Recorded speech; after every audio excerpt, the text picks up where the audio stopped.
नमस्कार रविंद्र जी, नमस्कार सुमित जी, बहुत बहुत स्वागत है आप दोनों का। नमस्कार। नमस्कार, जय श्री राम। जी जय श्री राम। आपके चेहरों की मुस्कुराहट मुझे बहुत कुछ बता रही है। आज के नतीजों का असर आपके चेहरों पर दिख रहा है, रविंद्र जी के भी और सुमित जी आपके भी, चाइना में बैठे हुए। अंजू जी, 6 महीने से हमने एक मुहिम चलाई थी, मैंने और रविंद्र पंचोली जी ने, कि हिंदुओं को जगाना है, इन्हें अवगत कराना है कि हमारे सामने ये कौन से षड्यंत्र रचे जा रहे हैं, कैसे हिंदू को बांटने की एक राजनीति चल रही है, हिंदू को कैसे हराया जाए और यहाँ पर इस्लामिक लॉ को लेकर आया जाए, ये हमने देखा है। और रविंद्र जी ने तो इतनी मेहनत करी इसके ऊपर कि हिंदुओं को जगाने के लिए, वो जो कार्य इन्होंने पकड़ा था वो सफल हुआ, इसी बात की खुशी है आज। अभी वो पूरी तरह से सफल नहीं हुआ है, 2024 तक इसको चलना है। नहीं, देखिए स्टेप बाय स्टेप चला जाता है। मैं भाई कई बार कह चुका हूँ कि मोदी जी जब प्लेन में चढ़ते हैं तो वो आप देखा करिए, वो सबसे पहले 3-4 सीढ़ी चढ़ते हैं, फिर पलट के देखते हैं कि कहाँ तक पहुंचा, उसके बाद फिर वो आगे की मंजिल तय करते हैं। तो अभी ये 3-4 सीढ़ी हमने चढ़ ली है, अब आगे की भी चढ़ लेंगे, कोई दिक्कत थोड़ी है उसमें। तो मुझे खुशी इस बात की है कि हमारे बड़े बड़े भारी भारी यूट्यूबर भाई लोग जिनके 5-5, 10-10 लाख व्यूअर्स हैं, वो क्लेम कर रहे थे कि बीजेपी एमपी में हारेगी, छत्तीसगढ़ में हारेगी। आपके साथ मैंने एक शो किया था जब 20 सीटों पे मतदान हुआ था, तब मैंने आपको कहा था कि मेरे पास रिपोर्ट आई है कि बीजेपी हैवी पड़ रही है इस समय। तो भगवान की दया है कि वो बात सही निकली, और भगवान श्री राम का धन्यवाद है, आभार है कि उन्होंने सनातनियों की सुन ली। बिल्कुल बिल्कुल लेकिन अंजू जी मैं इसमें ऐड करना चाहता हूँ जो इन्होंने बोला है। He was the I think only person जिन्होंने इतना सटीक बोला था कि कुछ भी कर लो एमपी में बीजेपी ही आएगी, क्योंकि इनके पास जो आंकड़े थे, ये जो न्यूज रूम होता है उसमें बैठकर नहीं आए थे, इन्होंने पूरा छानबीन करी थी, जो नीचे कार्यकर्ता जमीन से जुड़ा हुआ है उनके साथ बात करी थी, और डंके की चोट के बोला था एमपी में बीजेपी आएगी, छत्तीसगढ़ में थोड़ा मामला लगता है लेकिन बीजेपी लेके जा सकती है, राजस्थान में तो 100% श्योर था इनको कि बीजेपी आएगी। He was I feel the only one जिन्होंने इतना सटीक बोला था, और वही सच हुआ है। And I feel proud we are associated with such a person. बिल्कुल सही कह रहे हैं आप, क्योंकि रविंद्र जी याद दिला रहे हैं कि जब वहां वोटिंग हुई थी उसके बाद हमने बात किया था, तब इन्होंने कहा था कि मैं जिस इलाके में रहता हूँ उस इलाके में बड़े पॉश लोग हैं, पॉश इलाका है वो, और लोग 7 बजे ही कतारों में लग गए थे। तो उनका कहना था अगर उस इलाके के लोग 7 बजे कतारों में है पोलिंग बूथ्स के बाहर, तो इसका मतलब है कि हिंदू घर से बाहर निकला है वोट डालने के लिए। रविंद्र जी मैं सही कह रही हूँ ना? बिल्कुल आप सही कह रहे हैं। और छत्तीसगढ़ का हमारा एक मित्र है, उसने मुझे बोला था जिस दिन वोटिंग हो गई थी उसके बाद, मतलब इमीडिएट आफ्टर सेकंड राउंड, के बघेल के किसान खुश है, ये है, पर आप डिक्लेयर कर दो कि बीजेपी की सरकार बन रही है। ये सुमित जी को मैंने वॉइस क्लिप भेजी थी, उसने क्लियरली कह दिया था कि आप डिक्लेयर कर दो कि बीजेपी की गवर्नमेंट बन रही है। तब भी मैंने इनके साथ एक शो किया था, मैंने कहा यार थोड़ा मुझे डाउटफुल लगता, पर बंदा कह रहा है कि नहीं बन रही है। तो चूंकि वो ग्रास रूट लेवल पे काम कर रहा था, तो उसकी बात मुझे लगा कि नहीं बन सकती है। पर रविंद्र जी मुझे ये समझाइए कि अब जो 168 के आसपास सीटें आ रही हैं, अभी तक जो आंकड़े आ रहे हैं उसमें मध्य प्रदेश में, ये किसकी जीत है? मामा जी की जीत है क्या? देखिए मामा जी ने मेहनत तो बहुत करी है, नो डाउट अबाउट इट। मैंने आपको बताया भी था कि 165 उन्होंने सभाएं की है, इसके पहले भी वो पब्लिक के संपर्क में रहे, ग्रास रूट से जुड़े हुए नेता हैं, इसमें कहीं दो मत नहीं है। पर उन्होंने भ्रष्टाचार भी भारी किया, ये मैं फिर भी बोलूंगा, जीतने के बाद भी बोलूंगा, ये नहीं कि मैं अपना वर्जन चेंज कर दूं कि अब वो भले मुख्यमंत्री बन जाए या कुछ बन जाए। और एक जो आपको मैंने बोला था कि लाडली बहनाओं ने कमाल कर दिया, लाडली लक्ष्मी और लाडली बहनाओं ने कमाल कर दिया। जो 32 लाख एक्स्ट्रा वोटर थे, उसमें से मैं मानता हूं कि करीब करीब 80 से 90% लोगों ने बीजेपी को वोट किया है। और ध्रुवीकरण का मैंने आपको बोला था, उसका भी कमाल है, 168 बिना ध्रुवीकरण के नहीं पहुंच सकता है बिल्कुल भी। तो ध्रुवीकरण भी हुआ है, योजनाओं का जो लाभ पहुंचा है, क्योंकि कमलनाथ देखिए बेसिकली कमलनाथ नेता नहीं है, एक वो संजय गांधी की कोटरी के आदमी थे, उनकी वो चलती थी, बाकी ग्रास रूट लेवल से जुड़े हुए नेता नहीं थे। और आपको ये भी याद होगा, मैंने कहा कि कांग्रेस को निपटाने के लिए दिग्विजय सिंह काफी हैं। उन्होंने दिग्विजय सिंह को इग्नोर किया और दिग्विजय सिंह ने पूरा अपना काम किया है। Thanks to mister Digvijay Singh, आपको बहुत बहुत धन्यवाद। आप ऐसे ही करते रहिए और 2024 में भी ये करेंगे, हमको पूरा विश्वास है।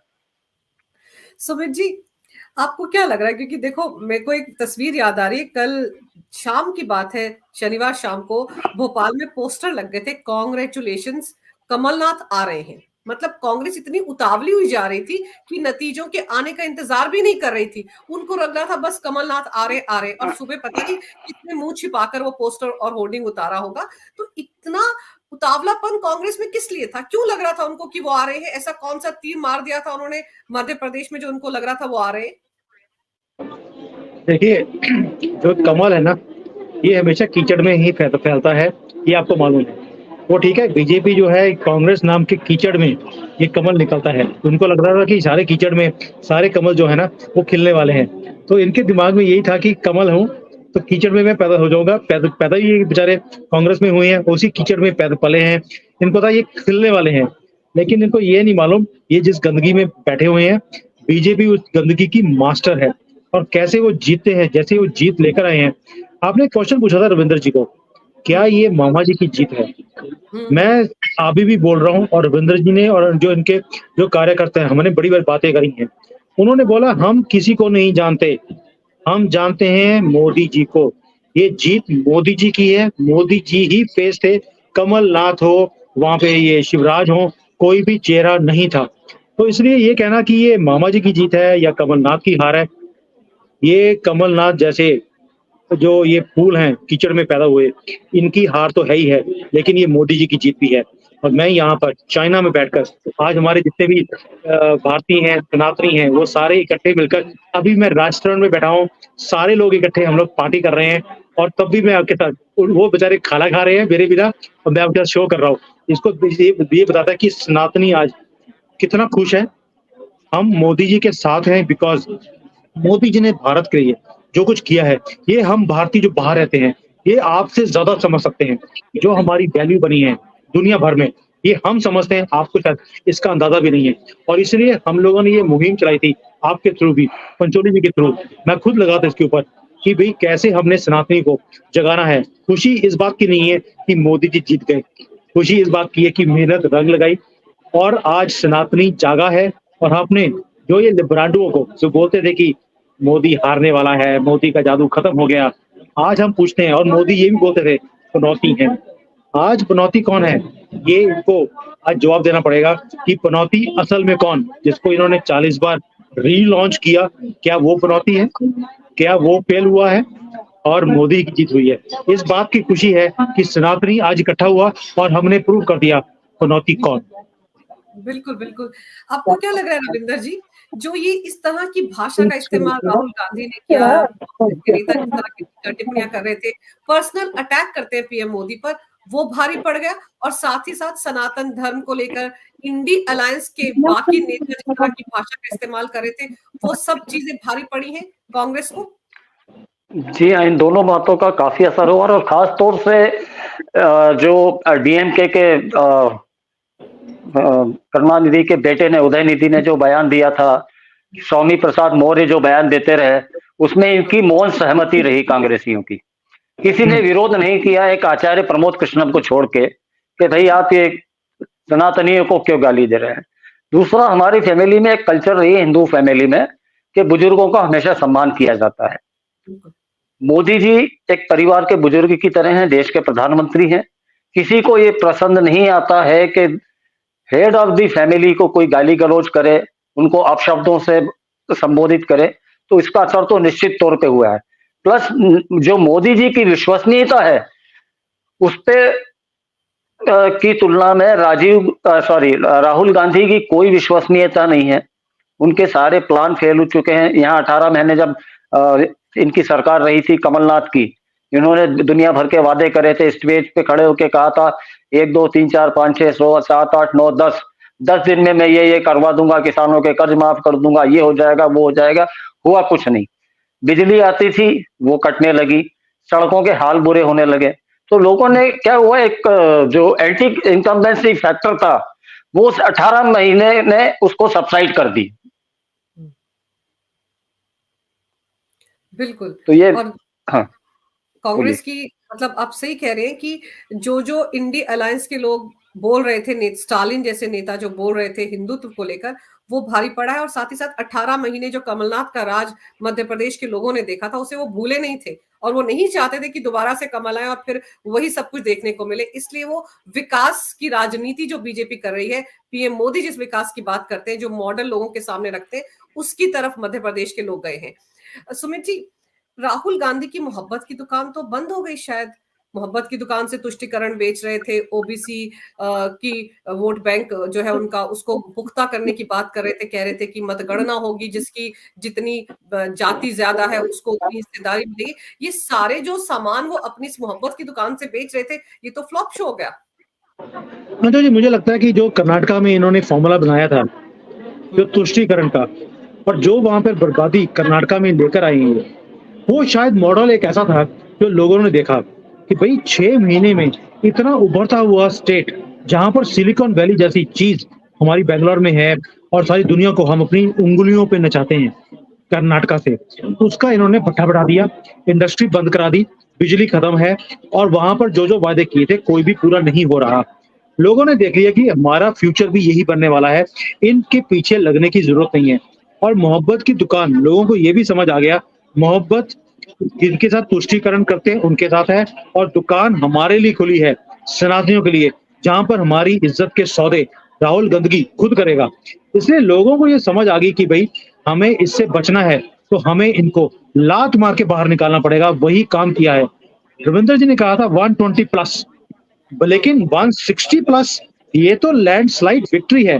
दैट मीन्स हमने जो तंबू था ना इनका लगाया हुआ मोहब्बत की दुकान का, उसको भी उठाकर इनके मुंह पे मारा है कि अपनी दुकान ले और देश से बाहर निकल। और यही चीज चाहिए लोकसभा इलेक्शन में। मैं बार बार सनातियों को बोलता हूँ 10 सीटों से भी कम आनी चाहिए एक कांग्रेस को, ताकि इनको पता लगे मोहब्बत क्या होती है और दुकान क्या होती है और लात क्या होती है। बिल्कुल सही कह रहे हैं आप, क्योंकि बार बार मेरे साथ जब आप जुड़ते रहे हैं प्रोग्राम में, तो आप हमेशा कहते थे कि हिंदुओं को जागने की जरूरत है, उनको समझने की जरूरत है कि वोट वो किसको दे रहे हैं, और वो वोट देने के बाद उसके रेपरकशंस क्या होने वाले हैं। भुगतना तो आप ही को है जो वोट दे रहे हैं, तो कम से कम लोगों को सोच समझ कर वोट देना चाहिए।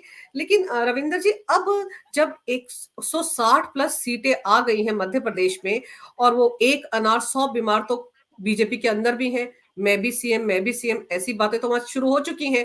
बड़े सारे दिग्गजों को मैदान में उतारा गया था, उन दिग्गजों का भी ध्यान रखना पड़ेगा बीजेपी को। तो आपको क्या लग रहा है, क्या मामा जी को फिर से कमान सौंपी जा सकती है? ओबीसी नेता भी है वो, और या फिर किसी और का नाम आ सकता है?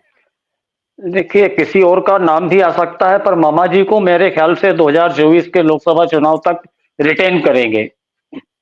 क्योंकि कुछ भी कहिए, शिवराज की छवि जनता में है, गरीब जनता में वो मामा जी के नाम से फेमस है, तो वो छवि उनकी काम में तो आई है। और मोदी जी को अगर मध्य प्रदेश में पूरी की पूरी 25 सीटें लानी है, 26 सीटें, तो ये इनको मामा को थोड़ा आगे रखना पड़ेगा, क्योंकि इनके साथ कई विधायक भी हैं।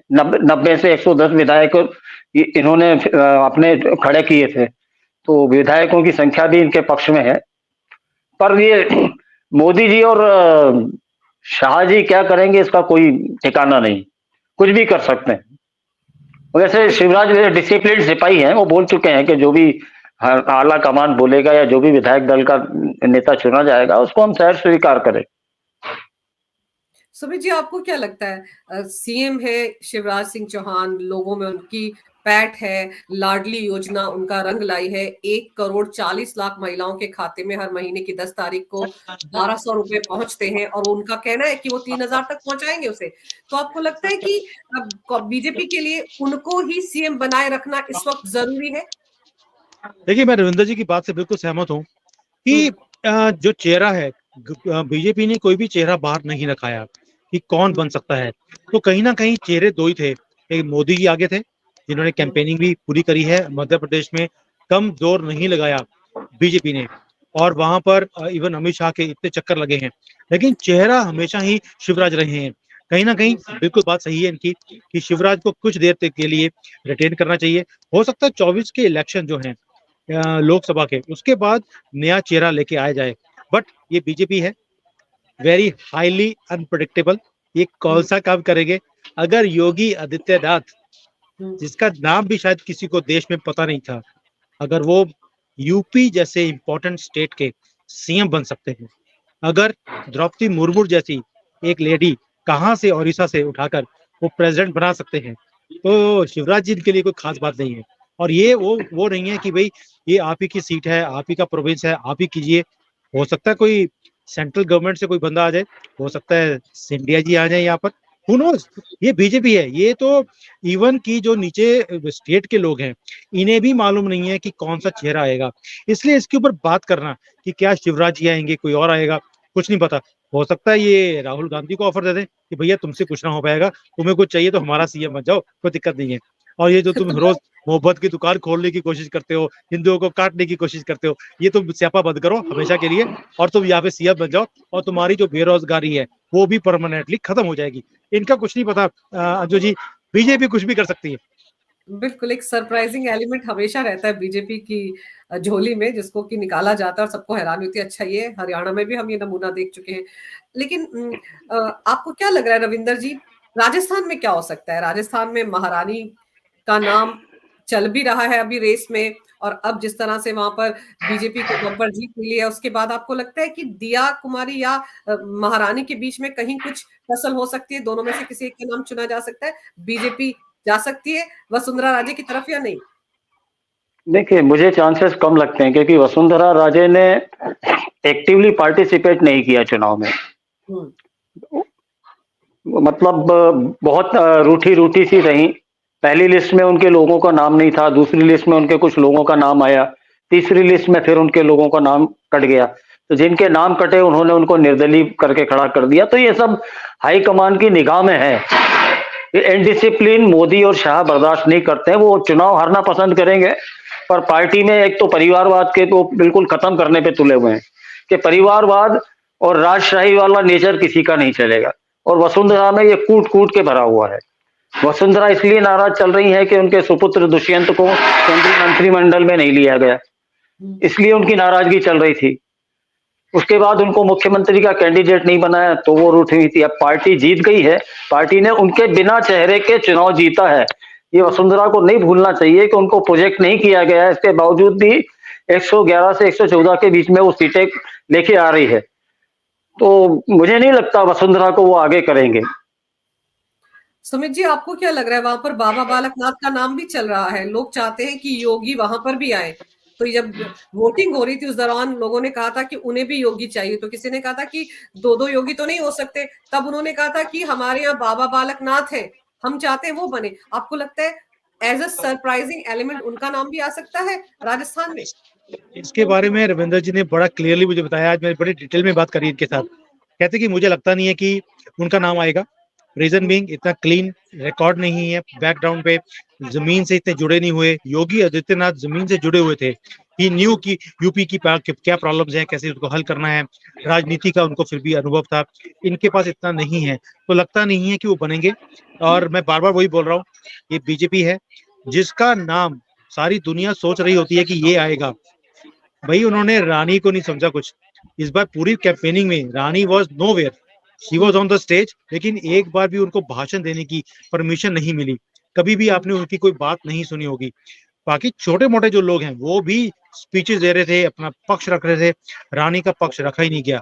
उन्हें एक ऑनररी सीट दी कि ठीक है, अब रानी है, एक्स सीएम है, आप स्टेज पे बैठिए, उसके अलावा कुछ भी नहीं था।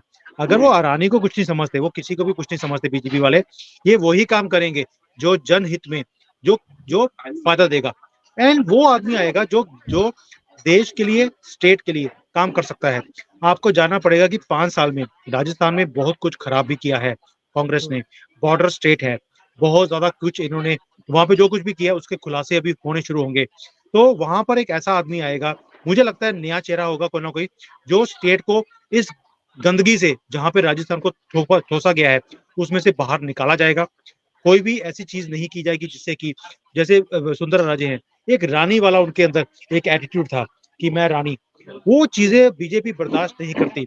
इन्हें वो आदमी अच्छा लगता है जो लोगों से जुड़े, जाकर काम करे। जैसे योगी जी, उन्होंने यूपी जैसे स्टेट को सीधा कर दिया, अब राजस्थान को सीधा करना है। जो कुछ उल्टा सीधा किया हुआ काम, उसको सीधा करने के लिए एक जमीन से जुड़ा हुआ आदमी चाहिए, एक हाई हेडेडनेस नहीं चाहिए।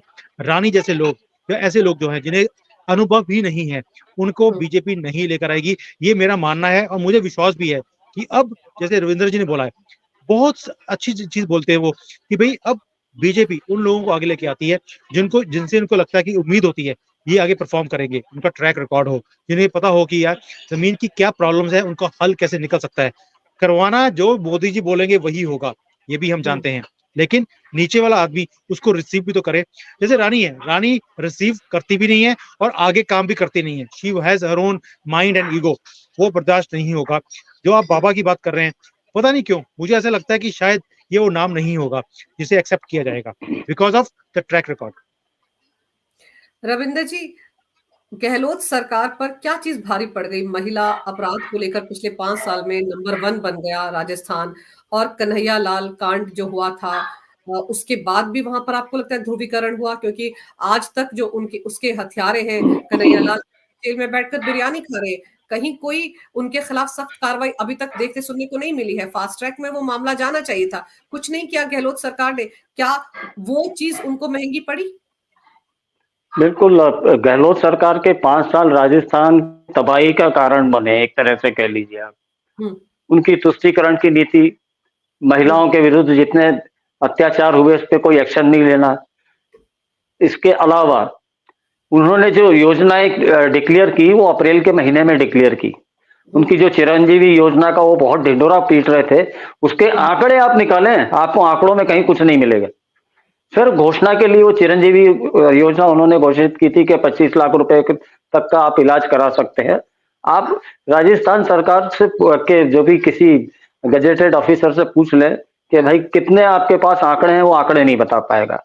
आयुष्मान कार्ड के जैसे आप पूछें तो आपके पास आंकड़े मिल जाएंगे, आपको अवेलेबल होंगे कि आयुष्मान कार्ड का कितने लोगों ने फायदा उठाया है। और तुष्टीकरण, सनातन विरोधी नीतियां अशोक गहलोत की सरकार के पतन का सबसे बड़ा कारण है।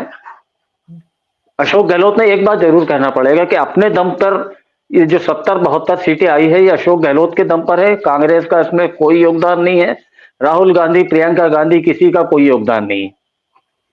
ये अशोक गहलोत का जादू कह लीजिए आप। हाँ, जयपुर का जादूगर कह रहे थे ना पीएम मोदी भी, शायद जादूगर का पूरा जादू चल गया और 70 के आसपास सीटें आ रही हैं।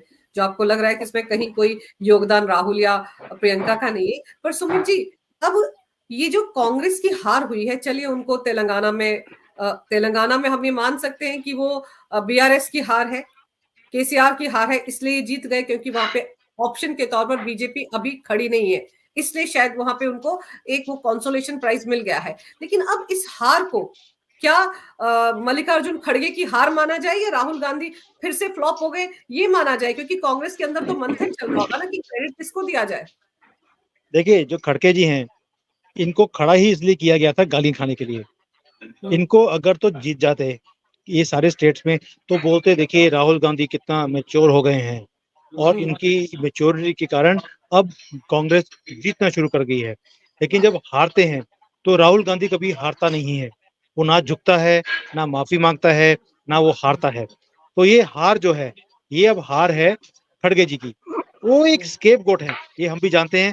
खड़गे जी को खुद भी मालूम है कि उनकी जो औकात है या जो उनका जो पोजीशन है वो है ही सिर्फ गालियां खाने के लिए, और वो तैयार है इसके लिए। तो ये किसी भी तौर पर हम राहुल गांधी की हार नहीं कह सकते, ये खड़गे जी की ही हार है। और वो तो बेचा बोलते हैं कि हाई कमांड जो बोलेगी मैं कर दूंगा। अब हाई कमांड ने बोला कि भैया जाकर गालियां खाओ, तो वो गालियां खाएंगे। प्रेस कॉन्फ्रेंस भी जो होगी वो खड़गे जी ही करेंगे। वैसे तो हमेशा जो प्रेस कॉन्फ्रेंस होती है खड़गे जी अकेले करते भी नहीं है, हमेशा पहले राहुल गांधी बैठते हैं, उसके बाद वो पहले खड़े होंगे उनके साथ, फिर जाके उनको कुर्सी दी जाती है मंगवा कर कि अरे यार इनके लिए भी कुर्सी लेके आनी थी, तो वो जाके बैठते हैं। तो अब लेकिन ऐसा होगा कि जो कुर्सी भी एक ही होगी, खड़गे जी भी अकेले ही बैठेंगे, राहुल गांधी जो है वो तो चले जाएंगे अभी मेडिटेशन करने के लिए बैंकॉक में। तो मुझे लगता है कि आज रात को शायद निकल जाने वाले हैं वो, तो ताकि उनको रोना ना पड़े, वो वहां जाकर अपना सारा इलाज उलाज करवा कर आएंगे। और खड़गे जी यहाँ पर सारी गालियां खाने के लिए देश की यहाँ बैठे होंगे। लेकिन अंजू जी, एक चीज तो श्योर है कि जो कुछ कांग्रेस के साथ हुआ है ये होना चाहिए था। They deserve it. जब आप सनातन की धरती के ऊपर बैठकर ये बोलें कि सनातन को हम खत्म करेंगे, हिंदुओं के लिए हमने दुकान खोल दी, इनकी बहू बेटियों को हम बेचने वाले हैं, यहाँ पर मोहब्बत की जिनसे मोहब्बत है उन्हें हम फ्री हैंड देंगे, ये बर्दाश्त ही नहीं करेगा सनातनी। और मैं बार बार बोल रहा हूँ, मैं आज इतना खुश हूँ सनातनियों के ऊपर कि आप 1,000 की जो आपको प्रोमिस दी गई थी इसके सामने आप बिके नहीं। मुझे इस बात की खुशी है, कर्नाटका में आप बिक गए थे। आज कर्नाटका वालों, मैं आपसे पूछता हूँ, कैसी रही कांग्रेस की सरकार जिन्होंने आपको 300 रुपए की बोरी पर महीना चावल की फ्री में देने का वादा किया था? कैसी रही आपकी जिंदगी? कैसी बीत रही है पावर के कट्स? कैसे बीत रही है? आपकी हिंदुओं की जितनी भी फैक्ट्री हैं वो बंद हो होकर वहां से भागने के लिए मजबूर किया जा रहा है, आपको कन्वर्ट करने के लिए हर रोज षड्यंत्र रचे जा रहे हैं। कैसी रही हिमाचलियों, कैसी रही आपकी जिंदगी पिछले 6 महीनों में? और अब आप देखना, एमपी में और राजस्थान के हिंदू ही आपको बताएंगे कि कैसी बीत रही है अब हमारे साथ मोदी जी की सरकार आने के बाद। मुझे गर्व है अपने हिंदू भाइयों के ऊपर, छत्तीसगढ़ में, राजस्थान में, एमपी में, और उससे ज्यादा खुशी है कर्नाटका में और हिमाचल के हिंदुओं के ऊपर, क्योंकि उन्होंने हमारी आंखें खोल दी, हमारे हिंदू भाइयों की, फैमिलीज की, कि क्या नहीं करना। हमें ये तो पता नहीं था कि क्या करना है, लेकिन ये समझ आ गया कि क्या नहीं करना। वो क्या नहीं करना एक ही है, कांग्रेस को वोट नहीं करना। और अब क्या करना है, लोकसभा इलेक्शन से पहले कांग्रेस मुक्त भारत बनाना है।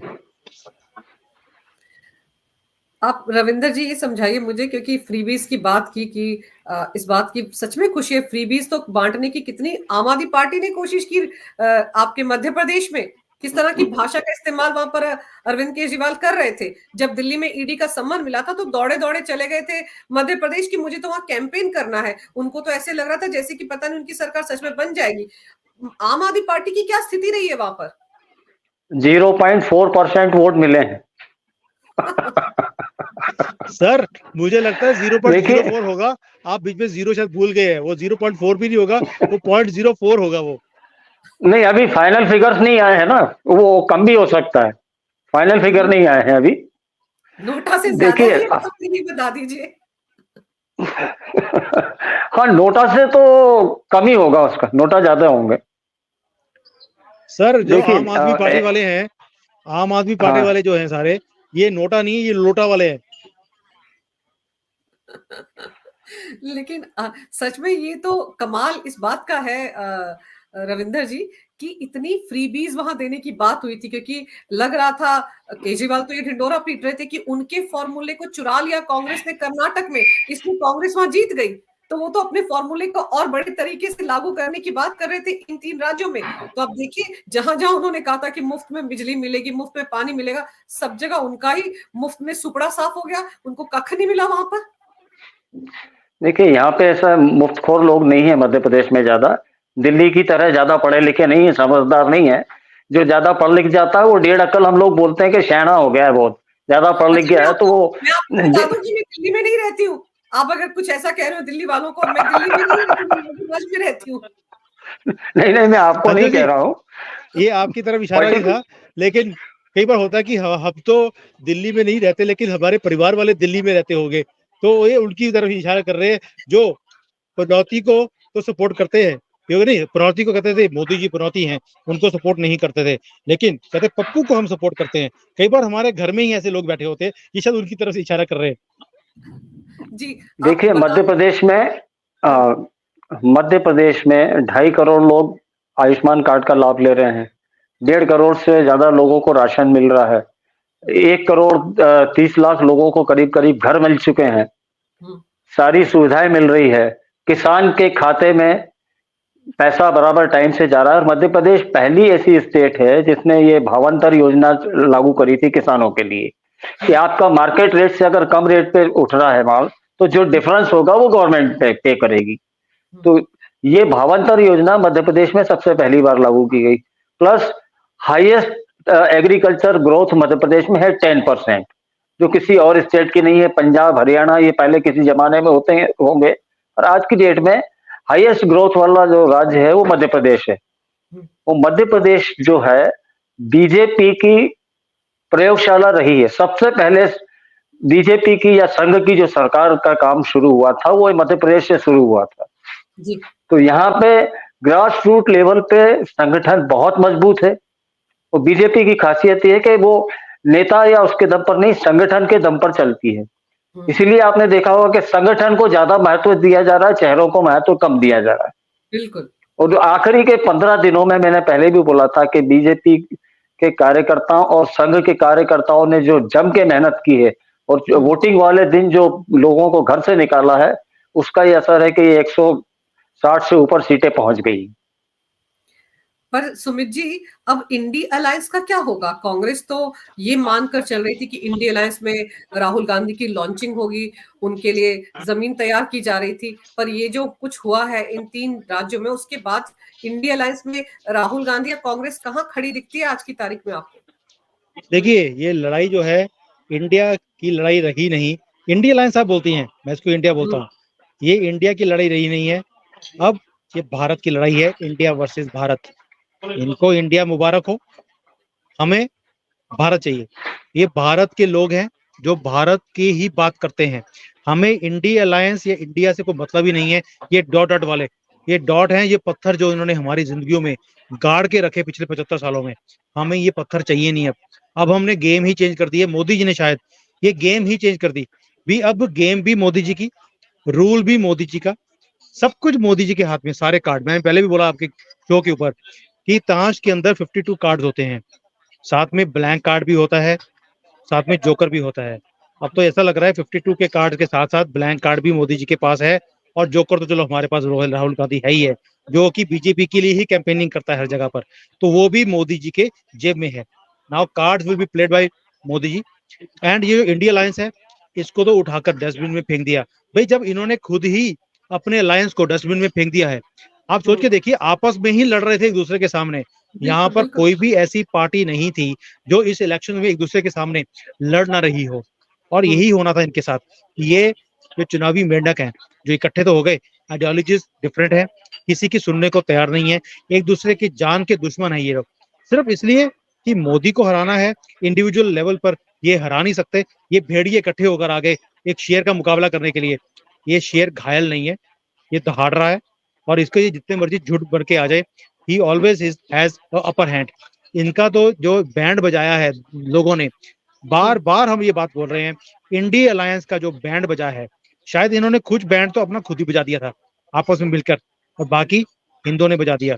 और ये अब जो 24 के इलेक्शन है, आप देखेंगे ये अलायंस उसमें भारी पड़ ही नहीं सकता किसी के ऊपर, बिकॉज लोगों को पता लग गया ये चोर, अब तो नाम भी दे दिया लोगों ने, ये चोर इकट्ठे हुए हैं मोदी को हराने के लिए और कल बाद में हमारे गले काटने के लिए। अब लोग इनको वोट नहीं देंगे, ये मुझे पूरा विश्वास है।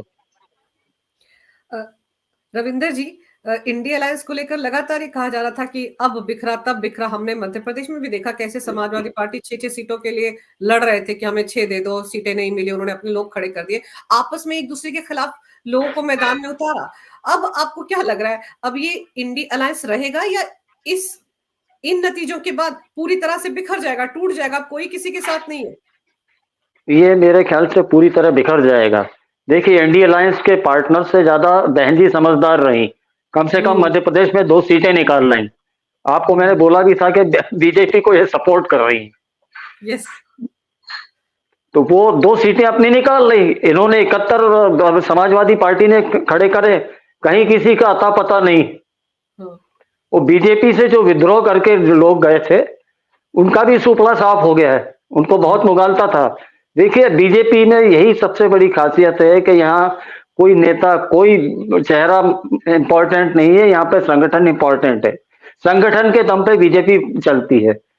बीजेपी एक संगठन है और कांग्रेस पार्टी है, सिर्फ पार्टियां करते रहते हैं वो लोग।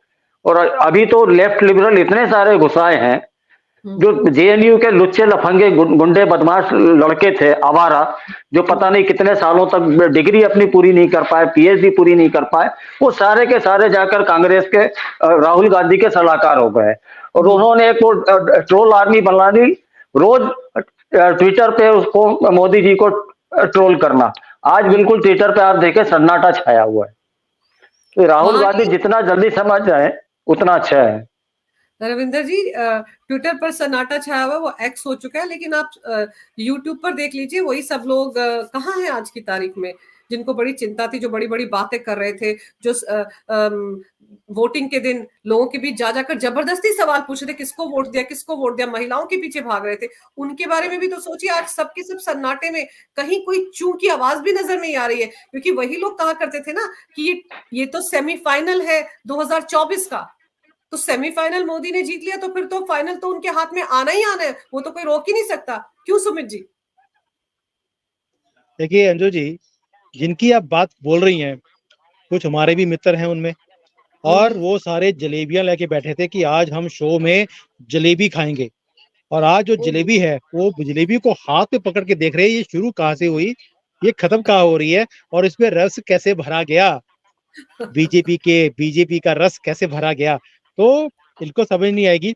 मैंने अपने ट्विटर के ऊपर डाला भी है कि जो जलेबी है वो देखने में ऐसे लगती है कि चाइनीज जैसे लैंग्वेज होती है ना, वो वैसे कैरेक्टर की लगती है देखने में, और जो जलेबी है उसको देखने में ऐसा लगता है कि लिखा हो चाइनीज में, आएगा तो मोदी ही। तो वो हाल है इन सारे ये लिब्राडुओं का, जो इतना उछल रहे थे कि यार ये जो इलेक्शंस हैं, इसमें मोदी का चेहरा जो है हारने वाला है, मुंह के बल गिरने वाला है, और लोगों को लगेगा कि मोदी का जो मैजिक है वो खत्म हो गया। अरे भाई, हमारा जो मोदी जी हैं, इनका मैजिक तो इटली तक चल रहा है, आप किस खेत की मूली हो। बिल्कुल सही कहा आपने कि इनका मैजिक तो दूर दूर तक चल रहा है। अभी जब ये लोग यूएई में मिले हैं, वो उस बैठक में भी मोदी का जादू दिखा है। कहाँ पीएम मोदी बीच में खड़े हैं फोटो के लिए, और पाकिस्तान के प्राइम मिनिस्टर जो है वो कहीं दूर कोने में खड़े थे, चौथी पांचवी रो में। तो मोदी मैजिक दुनिया में भी चल रहा है और देश में भी चल रहा है, और ये 2024 तक भी चलेगा। ये साफ मैसेज आज की तारीख में उन सबको चला गया है जो सनातन विरोधी बातें करते थे, जो एंटी मोदी बातें करते थे, जो एंटी इंडिया बातें करते थे, और वो जितने भी बाहर बैठे थे ना, वो सरोस परोस, मुझे लगता है वो सब के सब भी अब आज की तारीख में पकौड़े बेचने के बारे में सोच रहे होंगे। लेकिन एक बहुत अच्छा झटका है, और ये 2024 का बहुत बड़ा ट्रेलर लोगों को दिख गया है। आपने समय निकाला सुमित जी चर्चा में हिस्सा लेने के लिए, आपका बहुत बहुत धन्यवाद। और रविंदर जी, आपने भी जो जानकारी मेरे दर्शकों को दी है उसके लिए आपका बहुत बहुत धन्यवाद। नमस्कार। भारत माता। नमस्कार, जय भारत। भारत माता। वंदे मातरम।